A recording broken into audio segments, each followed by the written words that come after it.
வையத்து வாழ்வீர்கள் நாமும் நம் பாவைக்கு செய்யும் கிரிசைகள் கெளீரோ.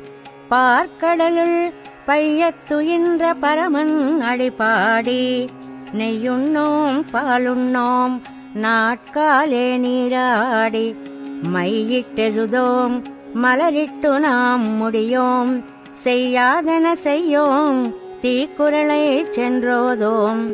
ஐயமும் பிச்சையும் ஆந்தனையும் கைகாட்டி ఉయ్యుమారెన్ని ఉగందేలోరెంబావాయ్.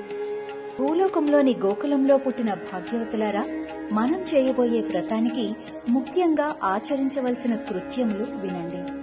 శ్రీమన్నారాయణి పాదార విందాలను కీర్తిస్తాం. అతనితో కలిగిన విశ్లేష సమయాన ఇతరములైన ఎట్టి భోగ్య విషయాలను తలచము. పాలను త్రాగం, కన్నుల కాటుక నుంచము, నీటిని భుజింపము, సిగలో పూలను దాల్చము, అనగా శాస్త్ర విరుద్ధములైన ఎట్టి పనులను చేయము. ఒకరిపై చాడీలను చెప్పము. సన్యాసులకునో బ్రహ్మచారులకునో సత్పాత్ర దానము చేతుము. ఇంకను ఉజ్జీవించు మార్గములేవైనా ఉన్నా వాని నెరిగి సంతోషముతో నాచరింతుము. ఇట్లు ఈ ధనుర్మాస కాలమంతయు కొనసాగింతుము. ఇదియే మన వ్రతము. ఈ మాలికలో గోదాదేవి వ్రతమును చేయటానికి కొన్ని నియమాలను వివరిస్తోంది. శ్రీకృష్ణునికి అంకితం కావటమే ముఖ్యమైన నియమం. భక్తి లేనిదే వ్రతం చేసినా ఫలం దక్కదు.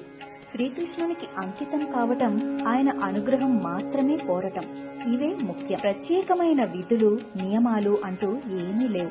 శ్రీకృష్ణుని యందు ప్రీతితో ఏది చేస్తే అవియే నియమాలు అంటుంది గోద.